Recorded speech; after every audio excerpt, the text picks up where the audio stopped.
Hey, good afternoon to you. Now 3:06 News Talk 105.9 WMAL, where we are making sense of the news. A lot to get to today. We have Congressman Andrew Clyde joining us this hour. We'll get the latest out of the United States House as they move a bunch of foreign aid packages forward.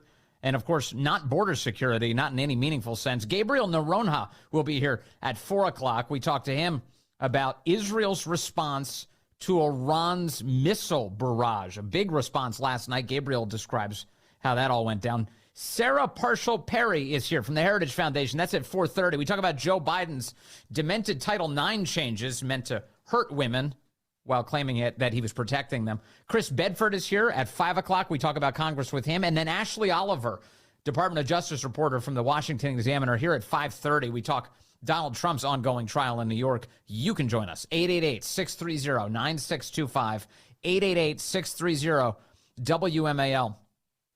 Yeah, the jury selection process is now complete in New York, and I was watching the cable networks as that news came out. They were able to choose all of the alternate jurors as well. But as they were doing their reports, their stand-ups just outside the courthouse today, in unison, each of the networks realized that just next to their camera positions, a man had set himself on fire.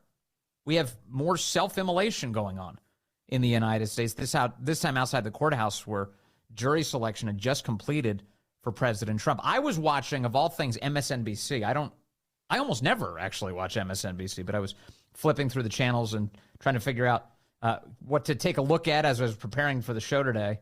And I just ended up on MSNBC, and they were describing the jurors and what the descriptions are and where they come from, what line of work they're in.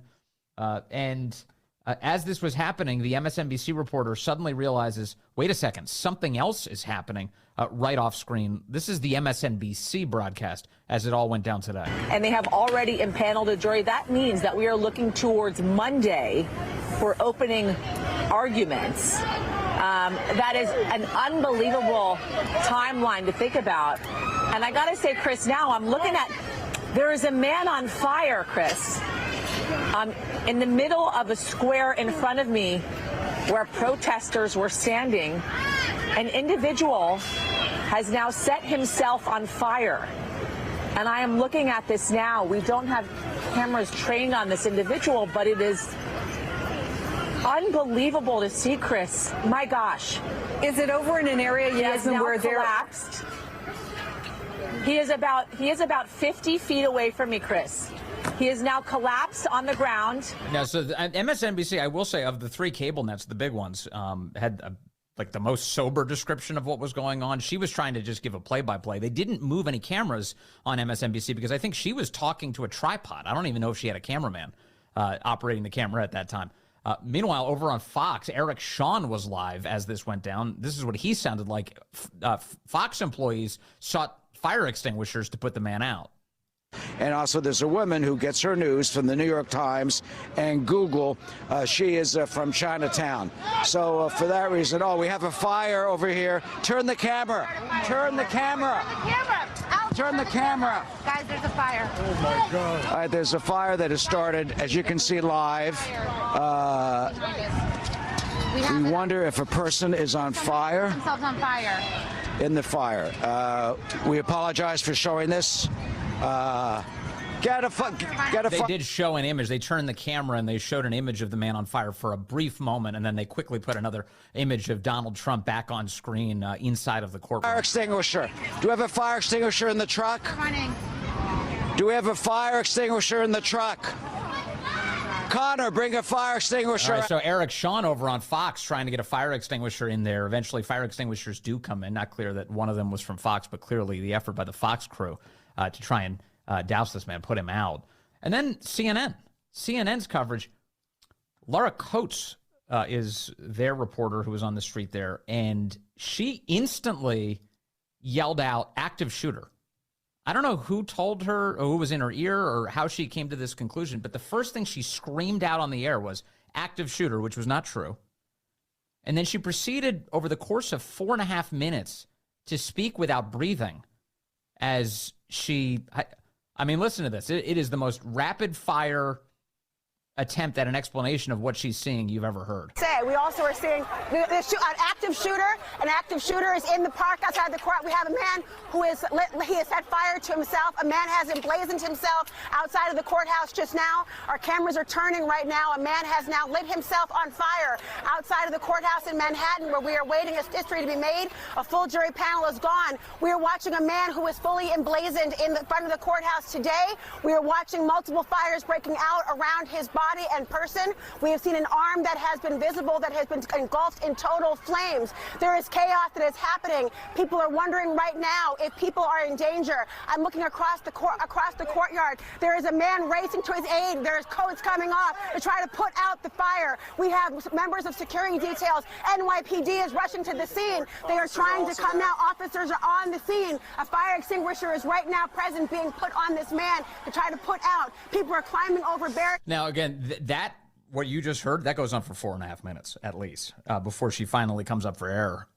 In the midst of that, she has no idea how much time passed, which is interesting. I think it's a human reaction. She has no idea how much time has passed. I could fast forward for you, but just I'll summarize it. She says that he's been on fire for over a minute. She says that almost 5 minutes later. You lose your perspective. You lose your sense of time in the midst of all of that. Her heart clearly moving very quickly, and so there you go. That's kind of how all the broadcast networks handled it. So what was the deal? Who was this guy? That was the key here. Obviously, you have to be mentally disturbed to set yourself on fire, even though NPR apparently has been trying to normalize all of this. They did a whole segment on some people do that. They set themselves on fire. It's the most, what do they call it? The most extreme form of nonviolent protest. Does seem like a pretty violent end to be engulfed in flames. The answer here is, I guess the guy had posted some leaflets, according to people who were on the scene around the area, with his website listed on it. And if you go and you read the manifesto that he wrote, it's mostly incoherent.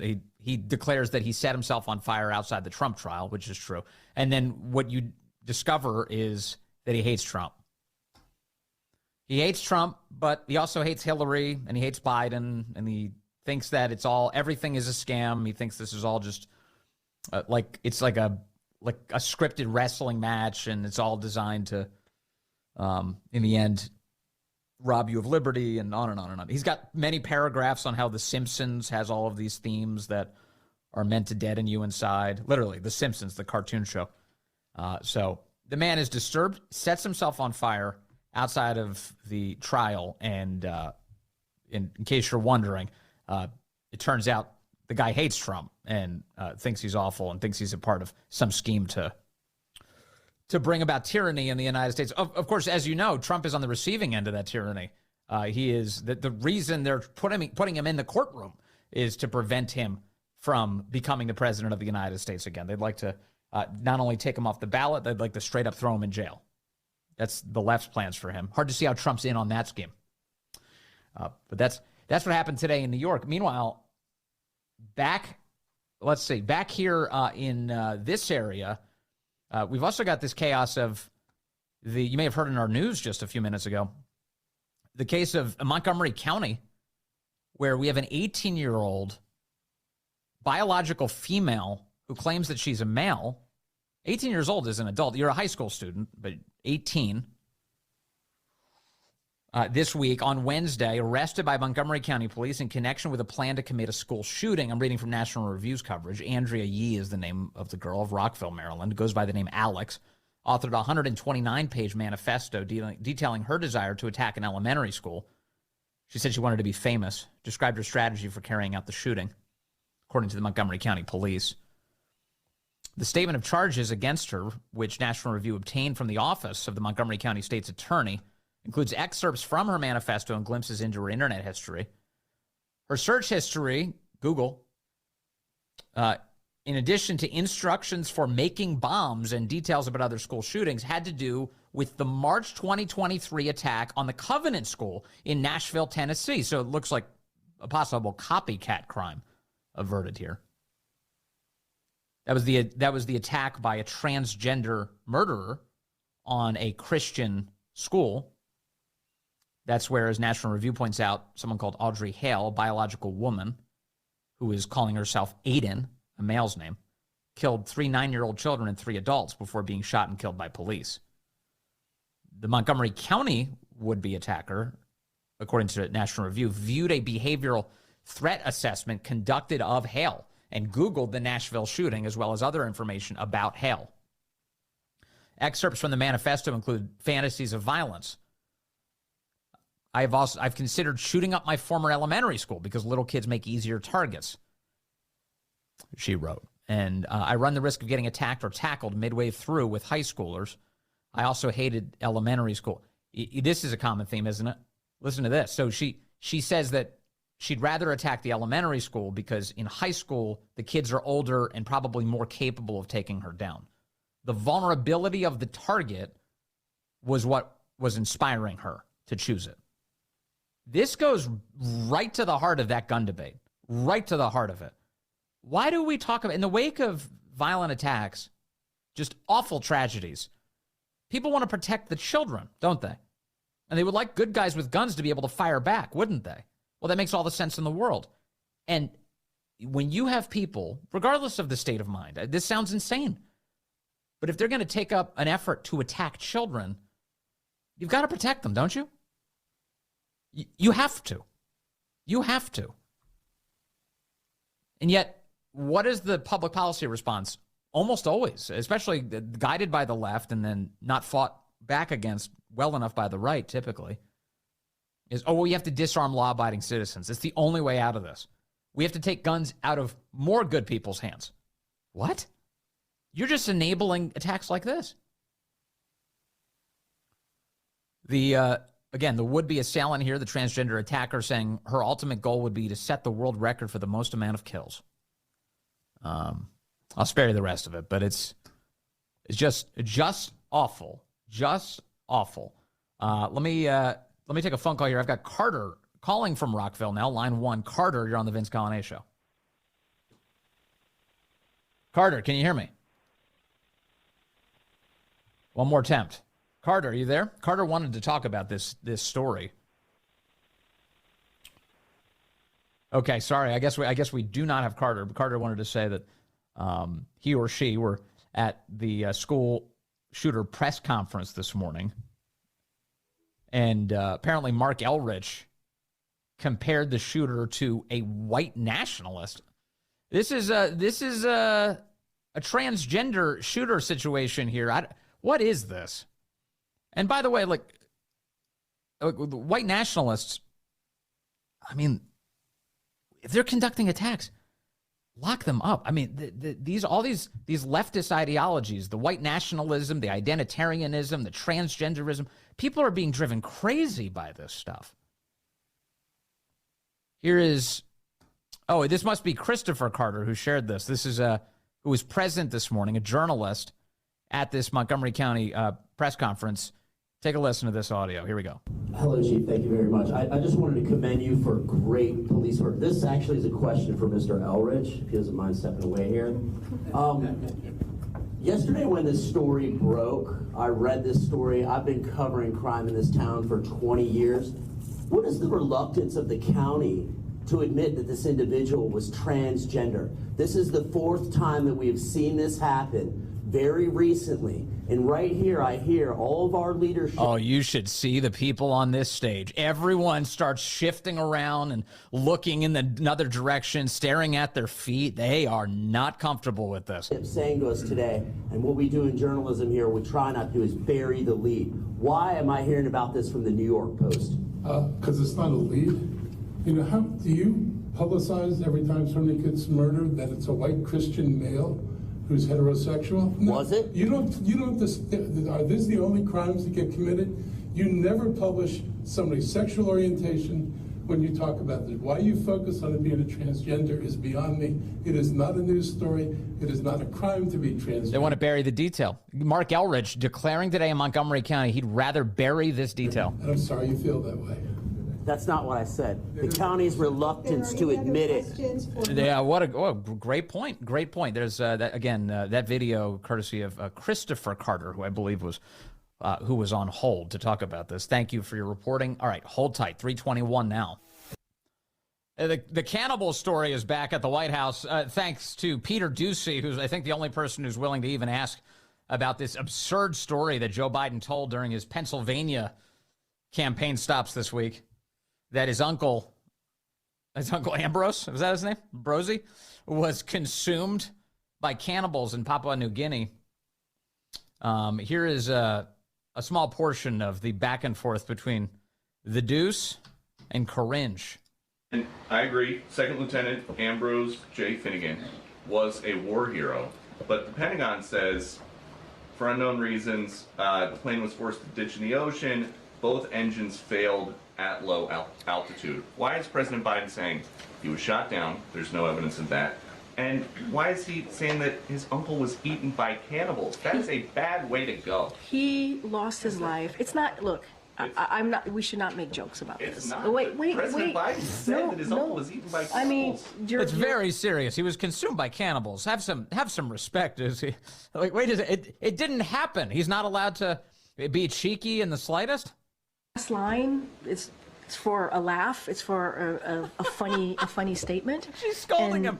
He takes this very seriously. His uncle, who served and protected this country, was barbecued and consumed by cannibals. How dare you? Lost his life serving. And that should matter. You have a president that lifts up our U.S. troops, our American veterans, every day, who thinks about them, who actually thinks they're all heroes, and they are. And you have a former president who disrespects that, who doesn't honor that. Said it as president, suckers or losers. Yeah, that's a hoax, by the way. She just made that up. He said. Yeah. So and that was originally that claim was originally made in the Atlantic by a guy called Jeffrey Goldberg and never supported. He claimed to, oh, don't worry, on the record sources are coming. Literally none ever came because he made it up. He made it up, and the White House now duplicating the lie in order to cover up Joe Biden's cannibalism scandal. It really doesn't get dumber than that. And unfortunately, it's at the White House. Okay, coming up, Congressman Andrew Clyde is with us. It is a bumpy day at the Capitol as they move forward a bunch of legislation designed to pay for other countries' wars. But what about our border security? They're putting that in the waste bin. What's going on there? And is Speaker Mike Johnson long for that job? Andrew Clyde joins us with the latest.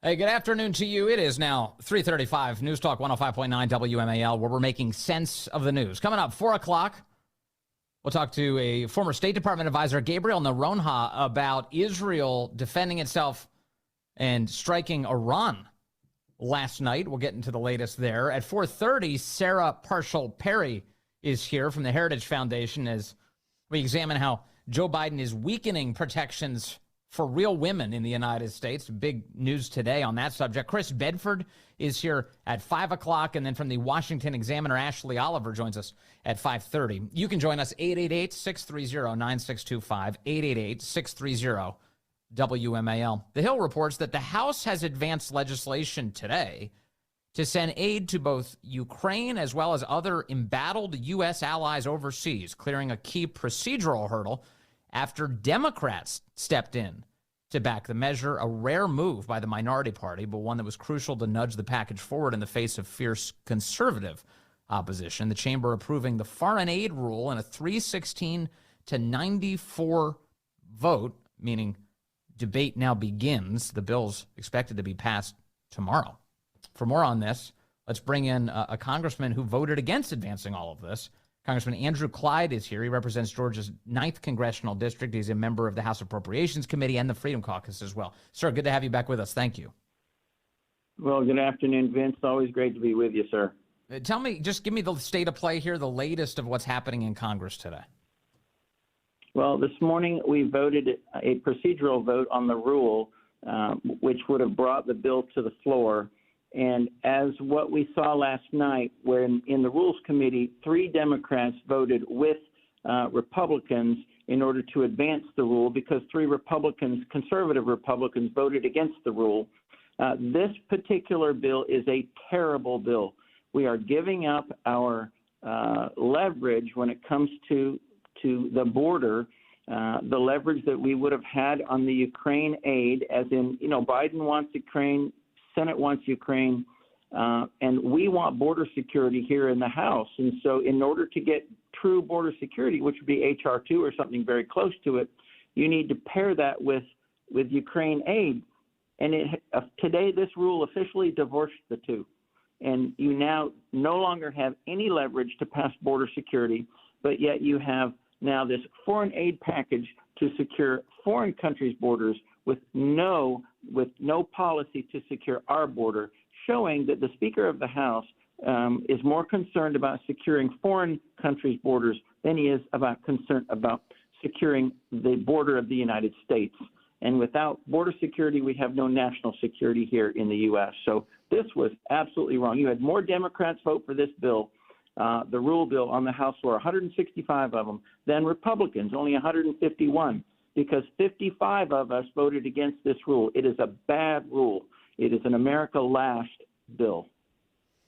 Speaker Mike Johnson sounded a little different a couple months ago. He kept saying in public that we have to have American border security first before we send out any more foreign aid. Obviously, that tune has changed. He's been making the rounds. He's done a series of interviews in the last 24 hours, including with my colleagues, Mark Levin and Dan Bongino. And his point is that his hands are tied. His margins are too small. And there's just no way that he would be able to get a border security bill through that's tied to foreign aid. Do you think that's right, or is something else changed? No, I disagree with that, because we have always said the border is the hill to die on. Okay, well, fight for it. Fight for it. Let's show that we actually believe that border security is the number one issue in this country. And what we have seen is, no, obviously, I guess it's Ukraine aid is the number one issue in this country, not our border security. So, I'm fine with giving no Ukraine aid if they don't get us border security. But obviously, the Speaker is not there. He was there. I don't know why he flip-flopped, but it's, not having border security is allowing over 100,000 Americans to die every year from drug overdoses, the vast majority of them from synthetic opioids like fentanyl. I mean, we have got to shut down our southern border. And then you've got the massive immigration that's coming in of illegals who, I believe, one of the reasons that the Biden administration is so pro-illegal immigrant here is they want them to be able to register to vote and to vote in this next election and vote for Biden. I mean, they're going to try that. That's what they're going to try and fraudulently steal our election. And this has got to stop. And putting forth this foreign aid bill shows that they do not believe that our border is the number one priority, and that's wrong.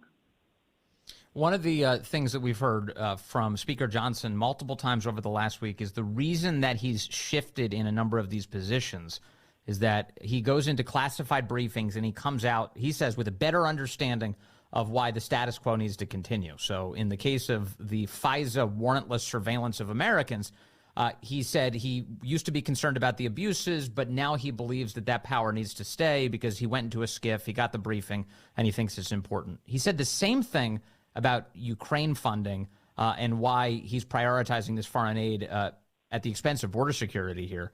His holding is that, well, I get the briefing, and he's encouraging members like yourself, Congressman Clyde, go get the briefing. And once you get the briefing, you're going to know why we need to give $60 billion to Ukraine. Do you buy that? So once we get the briefing, I'll know what I need to give up our Fourth Amendment rights in order for, some temporary security or some, no, absolutely not. I raised my hand to support and defend the Constitution against all enemies, foreign and domestic. And I'm sorry, but the Fourth Amendment is part of that Constitution. I don't care what they show me in the skiff.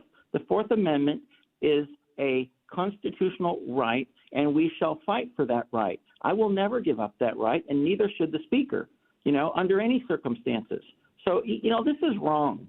To be ruled by fear is not a way to live. And, the intelligence community can tell you all sorts of things. And you really have to know that, in my opinion, when they're lying because their lips are moving. I do not trust the intelligence community one little bit. I mean, you looked at the Hunter Biden issue when you had 51 intelligence community experts sign the letter, and they were all lying. Yes. Yes. And so this has been one of the most troubling features of his remarks this past week, Speaker Johnson's, that is, because he keeps saying, well, once the intel community tells me what's up, this is how I've arrived at this conclusion. I'm sitting here going, well, wait a second. Conservatives broadly have known for a couple of years now, at least, that the intel community has been actively manipulating the politics of the United States and deceiving Americans. Why would you reflexively believe them? That's a great point, and that's exactly where we are. Why are we believing this? They're simply going to manipulate the information in order to push Congress in the direction that they want them to go, and that is to give more power to them and to take away the rights of American citizens. And you see that on an open border. You see that on the Fourth Amendment issue. And if they're going to do that on the Fourth Amendment issue, what about the Second Amendment issue and the First Amendment issue? I'm sorry. We have to defend our rights, our constitutionally God-given rights. Congressman Clyde, when they try and convince you that you should vote for all of this, do they ever tell you, that the war in Ukraine is going to come to an end, or how this latest tranche of money is going to help that happen? Are there explanations like that given to members of Congress? No, there is no plan. But I'll tell you what, when you look at the bill, you see $300 million for the State Border Guard Service of Ukraine. You see, $7.8 billion for Ukrainian budget support.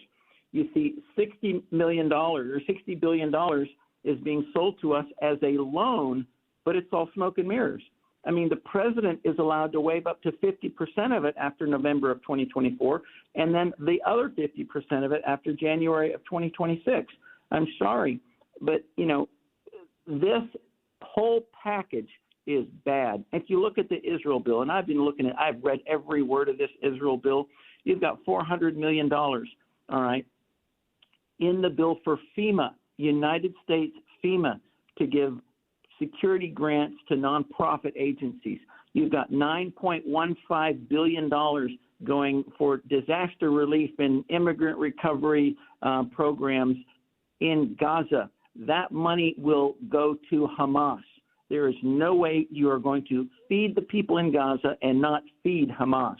And when you feed Hamas, then guess what? All the money that they would normally have to spend to feed themselves can go into weapons and ammunition production. So they can do another October 7th against Israel. No, it makes no sense to fund both Israel and Hamas in the Israel supplemental. Yeah, I looked at the numbers once on Israel through the years. The United States, of course, has supported Israel for many decades now. And it turns out we've given just as much, if not more, to Ukraine now than we have in the entire partnership we've ever had with Israel. And in just since the February invasion by Russia into Ukraine. That's how much money we've sent to Ukraine. And it seems that all of this legislation is designed to exploit Israel and the wide support for Israel in order to keep giving way more money to Ukraine. Why is that? Why can't these things even be considered on an individual basis? If we're losing the leverage for the border, why can't we just have individual bills instead of all of this packaged together? Well, the reason they're splitting them up is they're using different coalitions then to pass each of the bills, and so that none of them will suffer defeat, and so that all of them then can be combined together and then passed over to the Senate. This is basically the $95 billion Senate bill brought over to the House, split up, voted on individually, so every particular individual section will pass, put back together and sent back to the Senate, so the Senate will vote on it, approve it, and send it to the White House. It's disingenuous. In fact, it's downright deceitful, the way that this has been done. I'm very, very disappointed in our Republican leadership. And this is, again, as I keep saying, an America Last foreign aid bill. It's so disheartening. Okay, so what's the future for Speaker Johnson as you assess it now? He's got, Republicans have a one-vote majority. There are some Republicans who have now signed on, a couple of them, to a would-be motion to vacate against him. Is he long for this job? Because my sense is that there's a lot of chaos going on between you and your colleagues right now. Well, there's actually 3 that have officially signed on to vacate for Speaker Johnson. Yeah, I don't know that I'm just there yet because, I mean, we need to have a Speaker of the House if we're going to keep the House functioning. But I'll tell you what, I wish we had the Mike Johnson of 2023. I don't know this Mike Johnson. And it's really, really disheartening. I'll tell you what, I don't think he's going to be, Speaker in 2025. That's for sure. Matt Gaetz said that because the margins are so close, he's worried that you could just get 3 Republicans to be bribed to vote for a Democrat Speaker of the House. So that's why he's saying at this moment he's opposing a motion to vacate. Mm-hmm. Well, that's an interesting thought. That's for sure. We certainly don't want a Hakeem Jeffries as Speaker. Under no circumstances do we want that. So I'm not quite there yet with Mike Johnson, with Speaker Johnson, but I'm just, I pray for him and just looking for guidance from above as to how we handle these situations. Because you're right, we are in a mess right now, and it's but we still have the majority. We could be united if we wanted to, if we had some conservative bills here that would move the conservative priorities of our people forward. We would be united. And it's really, really disappointing that we're not. Finally, Congressman Clyde, I know this is a tough moment, but do you think these fights are worth having quite so publicly? Because maybe the future will hold something better if lawmakers are convinced that the voters are going to pay such close attention. Well, I'll tell you what, it's always worth the fight when you're fighting the right thing or for the right thing. All right. When you absolutely determine that this is the way that we need to go because it's the right thing to do, then the fight is worth it regardless of the cost. Congressman Andrew Clyde, thank you very much for your time today, sir. Really appreciate you as always. Thank you for stopping by.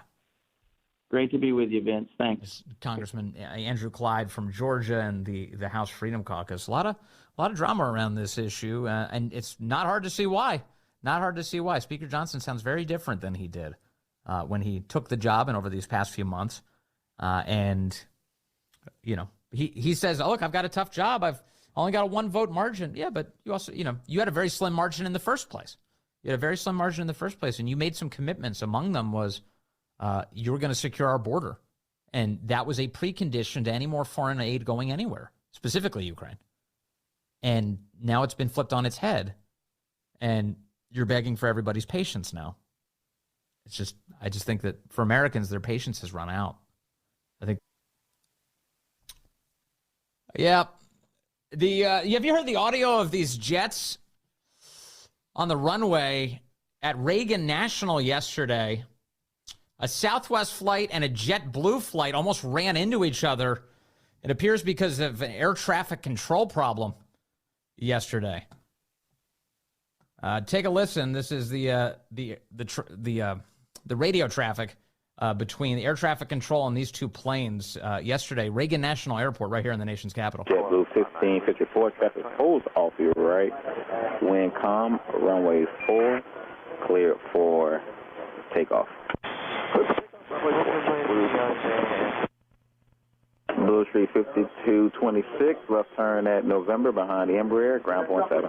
Left turn November behind Embraer, ground point 7, Blue Street 5226. Stop. Southwest 2937, stop. We stopped. We were cleared to cross runway 4. And we stopped JetBlue 1554. Yeah, that sounds like a problem. FAA now investigating all of this. 2 planes nearly colliding at Reagan National Airport. And NBC Washington saying the near miss between those 2 planes was reported Thursday morning.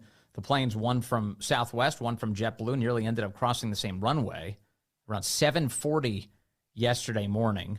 The FAA investigating here, and the air traffic control just problem. There have been all sorts of people warning they're understaffed and they've and overworked and rapidly trained. There's some of the issues. Also, concerns about DEI hiring practices could endanger passengers. That was in February of this year. Republican attorneys general across the country in a letter warning the FAA that prioritizing DEI in the hiring process could actually put airline passengers at risk.